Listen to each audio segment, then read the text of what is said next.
welcome to Fulton County Library Presents the Library Access. I'm your host, Brianna Botsford. The Fulton County Library System has been busy with the fall season, engaging with the community and fostering a love for the library. Author and TV personality Sherri Shepherd visited the Central Library to discuss her latest children's book, The Sunshine Queens, where attendees had the opportunity to enjoy a storytime session with the author and a book signing. The East Roswell Library hosted a fall Pointillism arts program for children, where kids learned all about the different forms of painting and had the chance to try their hand at this fun art style. The Auburn Avenue Research Library hosted its annual Collecting, Researching, and Writing the Black Diaspora conference. Speakers gathered at the branch to explore various themes and topics contributing to the important community conversations.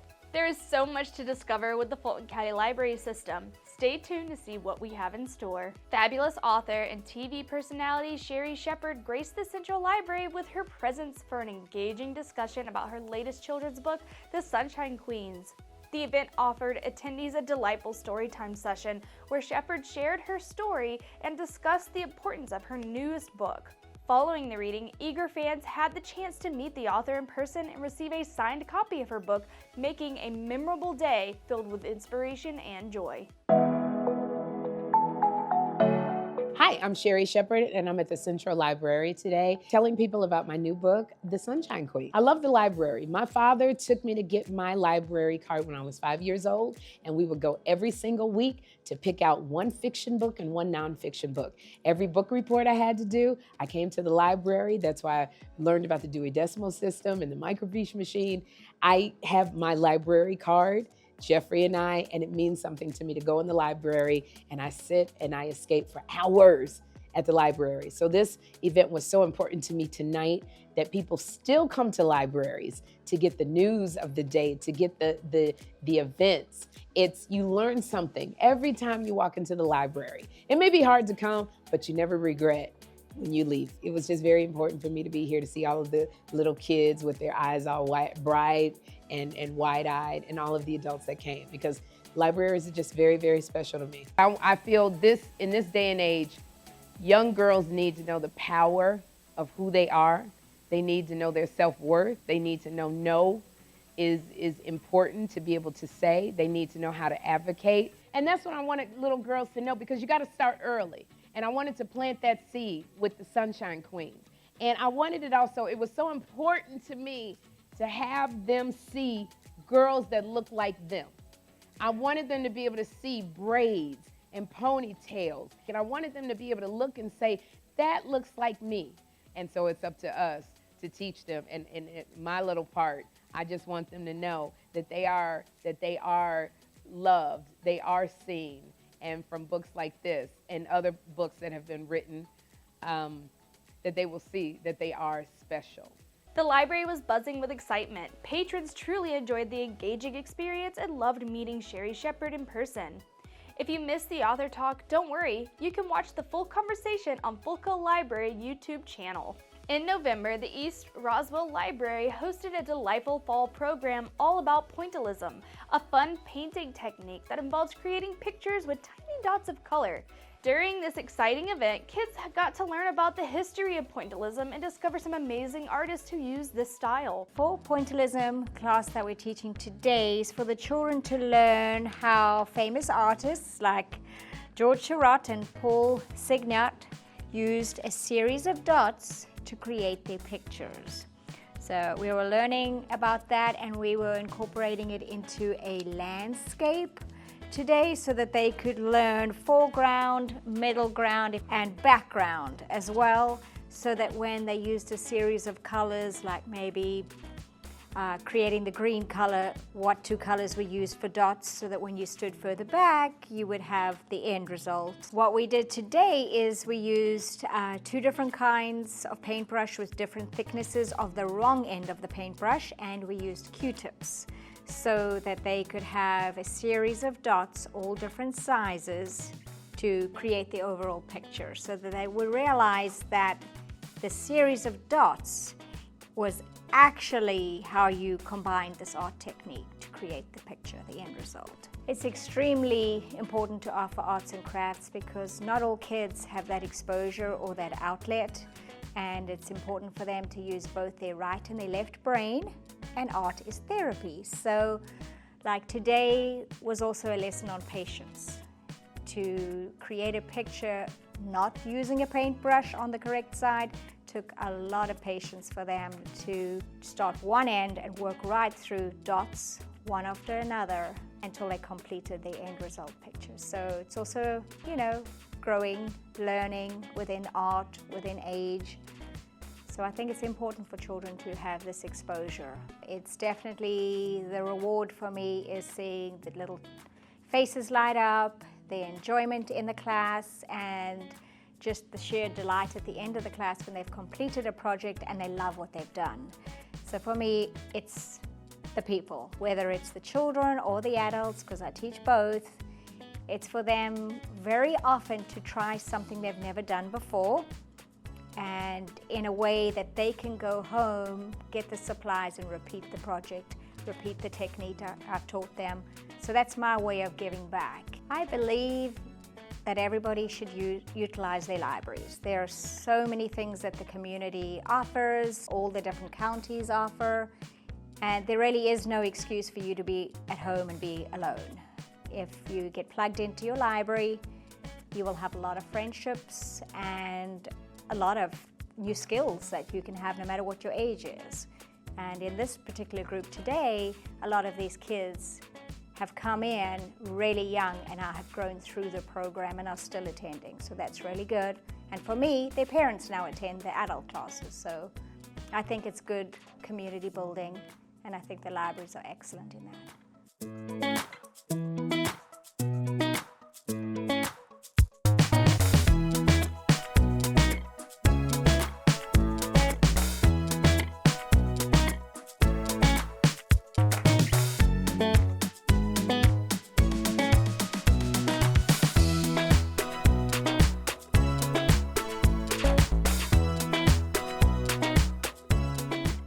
Each child had the chance to unleash their creativity, experimenting with the paints and markers to make their own very colorful masterpieces.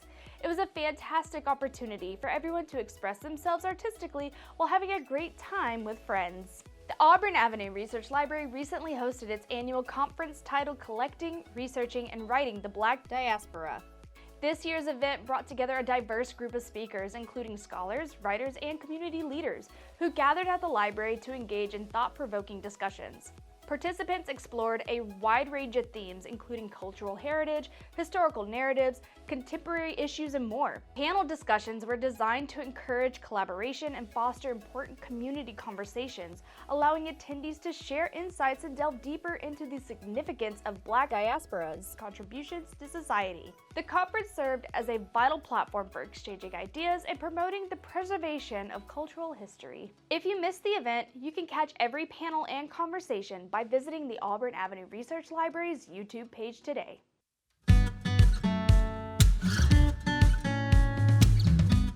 So the social services department in the library is just a great way for the community to be able to partner with the library on a different level. It allows us as the library system to get out and touch the community on different ways that we may have thought of before. Some of the benefits of having social workers and social services within the library is that it makes people feel safe to come into the library, and now we are able to help them on a different level that they may not have been able to help before. And sometimes with health insurance, you may have lost access to a social worker. And so now to be able to have a social worker in your library that you can just walk into, who can help you, guide you through whether it's benefit applications, enrollment for your kids, you now have a readily social worker available to you anytime you need one inside of the library. Today, we're at Hateville Library and we're hosting with Helping Mamas, where we're giving out free diapers and free wipes to the local community, as well as period products for the young ladies that may be in need of them. So as you can tell, the social services has opened the library and the community to have a different partnership that they may not have before. So anytime you feel that you're missing something, just walk into one of your local branches and ask for the social worker, and we will help you, guide you, and find whatever it is that you're looking for. The best way to find out more of what we offer social workers in the library is to go onto the FOCO Library webpage. Under there, we offer employment tab, health tabs, mental health tabs, any tabs that you're looking for, veteran resources, they're all on there. You can just click all the different links that you need. You can either call us and set up an appointment, email us and set up an appointment, but you can also just email us at askthesocialworker@fultoncountyga.gov.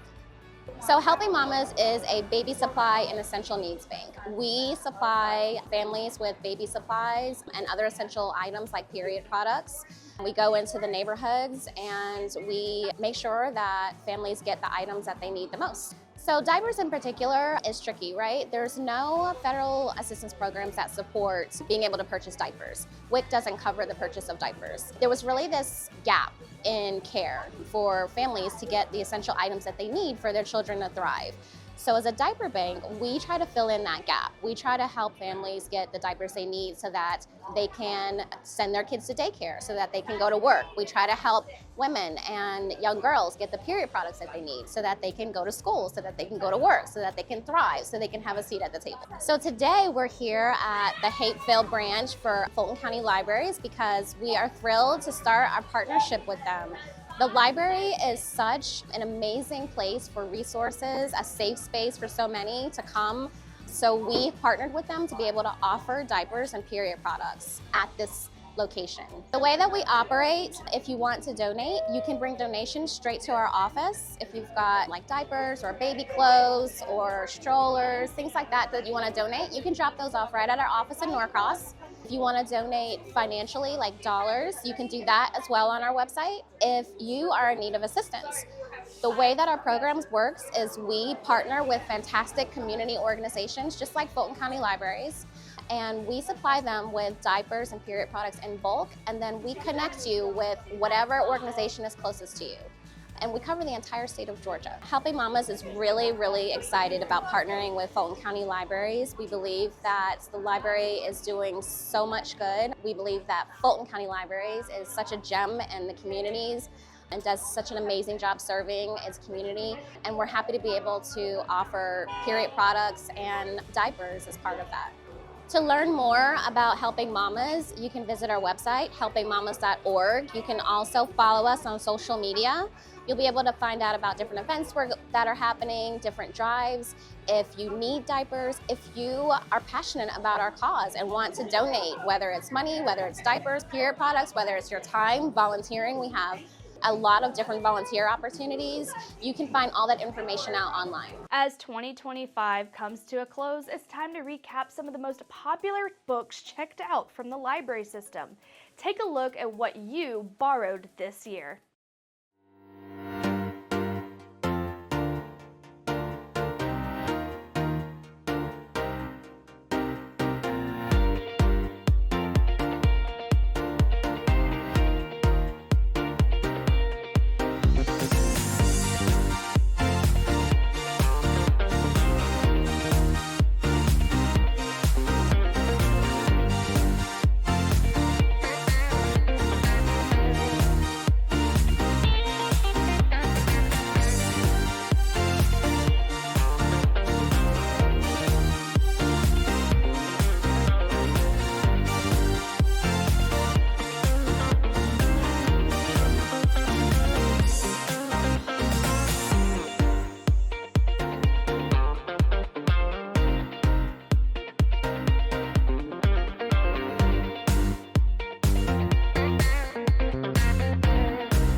what's a library? What's a library in 2022 or 2030 or 2040?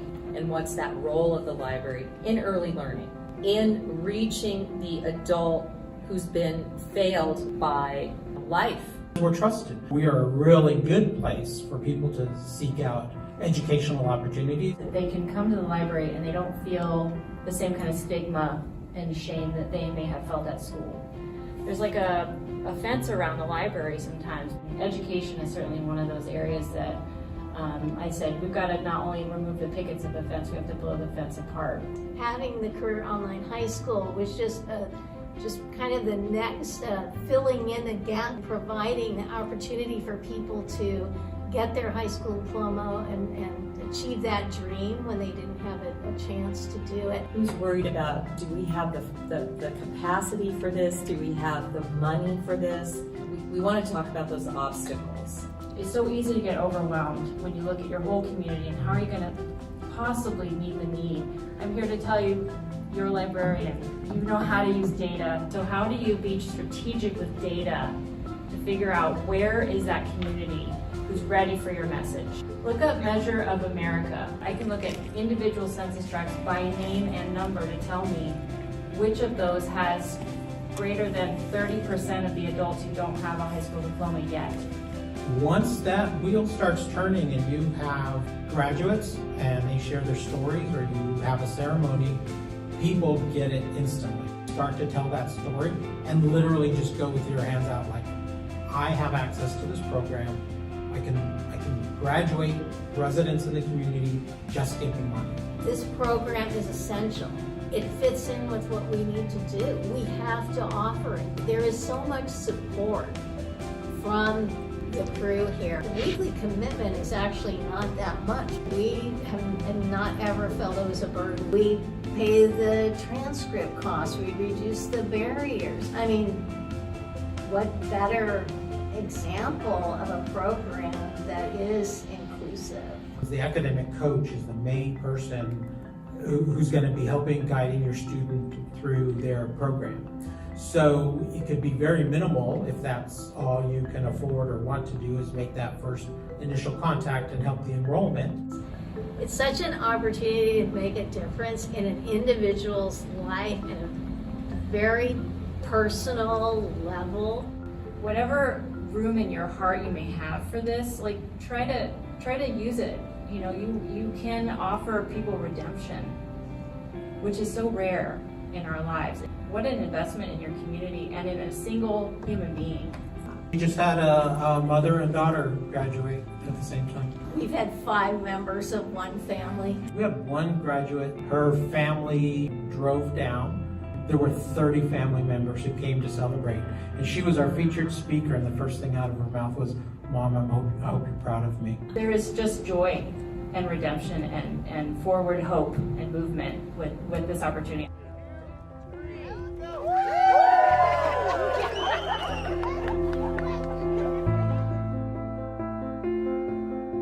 If you're interested in getting more updates about what's going on in the Fulton County Library System, please subscribe to our bi-weekly e-newsletter. You'll get updates on new materials, staff recommended book list, event recaps, highlights, and more. Visit our website to subscribe today. Thank you for watching Library Access presented by the Fulton County Library System. Be sure to follow us on Facebook, Instagram, TikTok, and YouTube at Fulco Library, and visit us at fulcolibrary.org. I'm your host, Brianna Botsford, and I will see you next year on Library Access.